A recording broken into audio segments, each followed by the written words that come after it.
Morning everyday మాకు ఆయన కేసుల మీద మాకు డిఎస్ఆర్లో తర్వాత మా టెలికాన్ఫరెన్స్లో ఈ కేసెస్ రివ్యూ చేయడం జరుగుతుంది ఎవ్రీడే. మనం other than the husband and the family members చేసిన కేసులు తప్ప ఉమెన్ పైన మిగతా కేసులో ప్రతి కేసులో కూడా నిర్భయ యాక్ట్ పెట్టారా లేదా అనేది రివ్యూ చేయడం జరుగుతుందండి. ప్రతిరోజు కూడా మా ప్రాసెస్లో అది భాగం. And in case if it has not happened somewhere, it can be brought to our notice. And even in the midway of the investigation, course of the investigation, we can alter the section. Okay, thank you.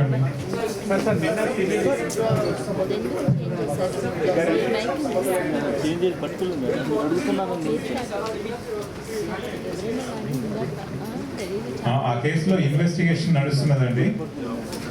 ఇన్వెస్టిగేషన్లో వచ్చినటువంటి సాక్ష్యాధారాల ఆధారంగా దానిపైన action తీసుకోవడం జరుగుతుంది.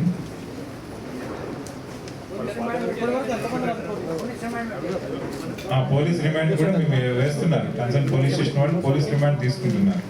వాళ్ళ father press meet పెట్టి మా sun innocent ఇంతకుముందు పెద్ద అబ్బాయిని చంపేసారు అని విమర్శించారు సార్. అప్పుడు కేసు పెడుతున్నారు.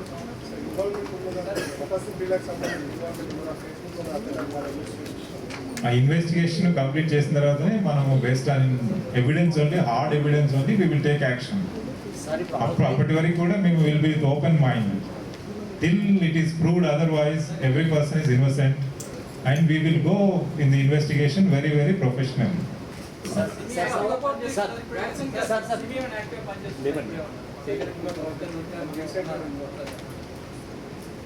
అంటే మనకి సిమీ యాక్టివిస్ట్ వీళ్ళు ఇప్పుడు రెండు కూడా చూసినట్టయితే మహారాష్ట్ర నుంచి వచ్చారు. వీళ్ళిద్దరు they have been the members of the SIMI before even the SIMI was banned in the year 2001. దానికి ముందు నుంచి కూడా they are part of that organisation. సబ్సీక్వెంట్గా వాళ్ళు రీసెంట్ టైంలో చేసినటువంటి యాక్టివిటీస్ పైన, ఎస్పెషలీ సోషల్ నెట్వర్కింగ్ సైట్స్లో వాళ్ళు చేసినటువంటి యాక్టివిటీస్ పైన ఆధారంగా అక్కడ మనకు వచ్చినటువంటి ఎవిడెన్స్ పైన ఆ కేసు పెట్టడం జరిగింది. ఇంకా దీంట్లో మిగతా వాళ్ళు ఎంతమంది ఉన్నారు, వాళ్ళ పాత్ర ఏంటి, వాళ్ళకి ఈ provisions of the law attract అవుతాయా లేదా అనేది it's a matter of investigation and evidence. So evidence వస్తే దానిపైన యాక్షన్ తీసుకోవడం జరుగుతుంది. ఎవిడెన్స్ రానంతకాలం, ఎవిడెన్స్ సరిపోదు అనుకున్నంతకాలం మనం ఎవరిని కూడా అరెస్ట్ చేయము.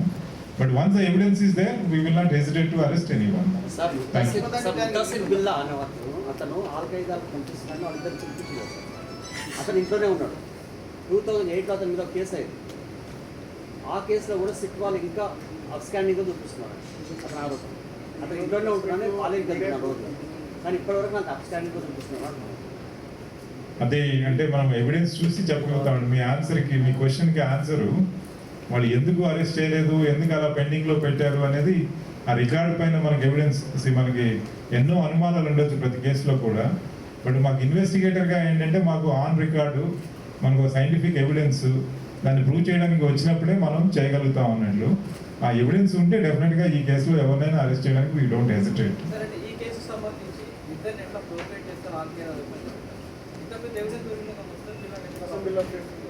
దాన్ని ఇంకా ఫర్దర్ ఎవిడెన్స్ కలెక్ట్ చేసి మనకి కేసు పకడ్బందీగా చేయాలి అంటే పూర్తి స్థాయిలో ఎవిడెన్స్ కలెక్ట్ చేసిన తర్వాత చేస్తే బాగుంటుందని ఒక నిర్ణయం తీసుకున్నాం.